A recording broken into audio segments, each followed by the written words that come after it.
So let's take a look at this house. This house is 4 bathrooms. It's got a kitchen sink, a laundry area, and 2 bar sinks in it, or a laundry sink and a bar sink in the kitchen. So the slab is all done. This is passed an inspection. I'm gonna walk you through this whole thing and gonna talk through everything that I think about when I get to a job like this and get ready to lay out the slab and all the things that it takes, and all the things you got to think about, because there's a lot to it. You can miss things if you're not careful. So we'll start here where the water line and the sewer line comes out. So I've got a 4-inch PVC drain line coming out with, to the left of that, you see a 1-inch PEX water line for this house. Now, like I said, this just passed inspection. So if you see anything here that you can't do in your jurisdiction, keep calm, breathe, you're gonna be fine.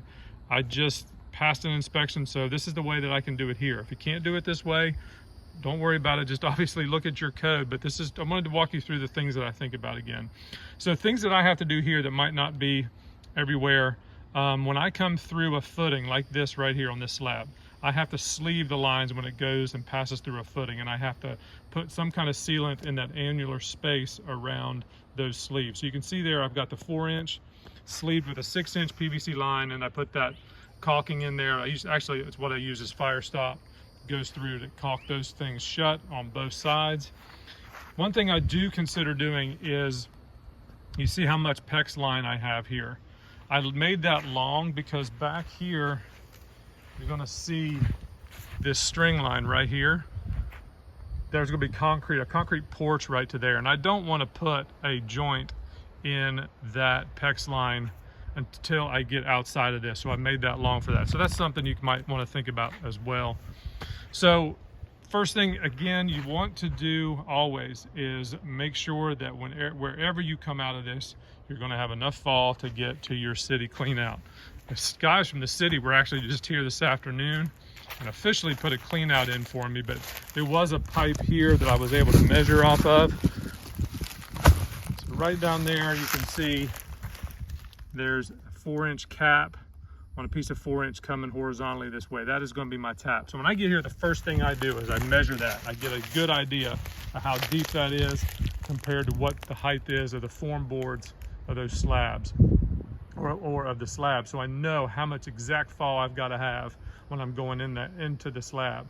The reason I haven't done this sewer line yet is because they didn't have this clean out here when I was installing the slab, but I've got plenty of fall right here. I use those form boards, and there's a string line right there that's the same height as those form boards, and off of that, it's close enough that I just measured and made sure that I've got fall. I've got plenty of fall from where my sewer line comes out of the house to that sewer tap. But that's one of the most important things, obviously, you want to get figured out when you get here.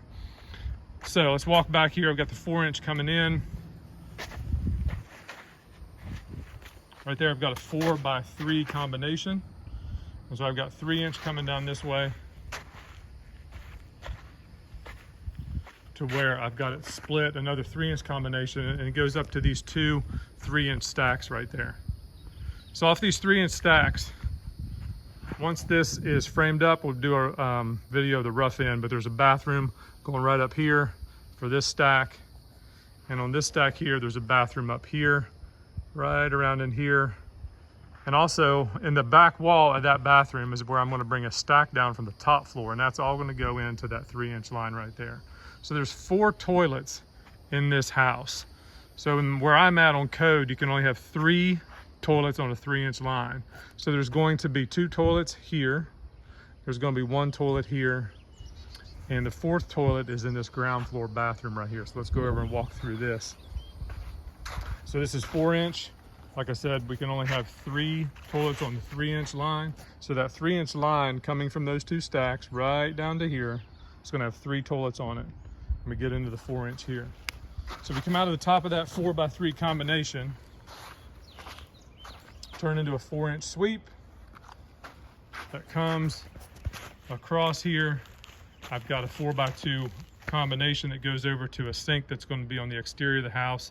It's going to be like a little grill area. They wanted a sink there. And then we get into the bathroom on the ground floor. So there's a 4-inch going over to the toilet. That's going to be my end of the line clean out. Where I'm at, you can use a toilet or a removable fixture for a clean out. So that gets my clean outs covered. I've got a 4x2 combo there going into a 2-inch combo. Out of the top, I have a shower. That's going to be a tile shower. Put a tub box around it so they don't pour concrete in there, just in case I need to move anything around a little bit. And I need to get the tile shower drain put on there. And then I got the 2-inch sweep going over to the lavatory. Now this is a wet vent right here on this bathroom. This bathroom is this bathroom is vented by a 2-inch wet vent. If you have any questions about that, I have a video about wet venting and the basics of venting and plumbing. And then here you'll see there's where the water line is coming in. And that goes all the way out. And like I was saying before, it's curled up right there to get it out past where the concrete's going to where I put joints in there. So the water line comes in right here. Now a lot of people on slabs, and I get it, they run a lot of PEX under the slab. Like for instance here, I could probably run over to the sink over there and maybe underneath to some of the hose bibs. I am personally a fan of getting as many things out of the concrete as I can. I've done plenty of slabs where I've done most of the water lines in the ground. The other reason I'm doing it like this is because that water line right now is coming up in a wall that's going to be on this side of a garage. The garage is going to be over here.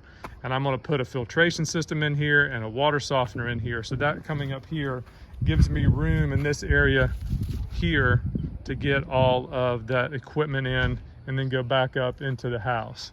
So you can see here I've got a piece of pipe with a Fernco there that comes up, and that's my 10-foot head. This is full of water.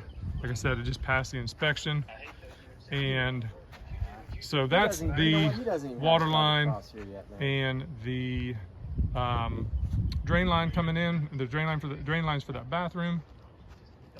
And then they got the stacks here. So that's pretty much it for the slab.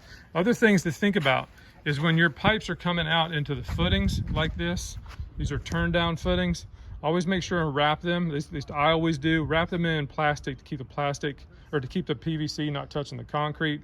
I have it supported there to keep them with the fall that I need. And you always want to make sure that you have enough cover as long as the fall at the street or the steady tap gives you the depth to do it, to make sure your lines are low enough to have about 3 to 4 inches at a minimum of dirt on top of it before it gets to the slab. So typically a slab on houses like this is about 4 inches thick.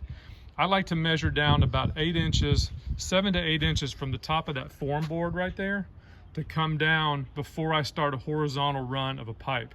That way I know that after that 4-inch slab is on top of it, I have about 3 or 4 inches of good solid fill cover on top of that, just to make sure that my pipes are protected. But as long as your depth at the sewer tap allows you to do that, there's a little bit extra digging, but I would definitely recommend doing that. As far as measuring for like things like this toilet and getting all those toilet measurements right, there's a lot to it. You just have to really look at the plans, study the plans, ask questions as far as the walls of the 2x4 walls. Is the dimensions on the plans, does that actually include sheetrock on them or not? Typically where I am, if you see a dimension that says from one wall to another wall, like the width of a bedroom is 12 foot 4 inches. That is typically to the studs, but you always want to measure that. If you're really trying to get these toilets and these vanities and these drain lines where you want them to go within like an inch, or even, I mean, I want them dead nuts every time. So I always just ask, okay, is that the sheetrock? Get your measurements right, double and triple check measurements, add for sheetrock when you have to, and just really take the time to get the measurements right. Another thing you want to do is make sure that you wrap your toilets where it's going to be coming up in the concrete. That way you have some distance around the pipe to be able to pull the cardboard off or whatever you use to be able to glue the slab flange onto the toilet flange on down into the concrete around the pipe. That's also something that's really important.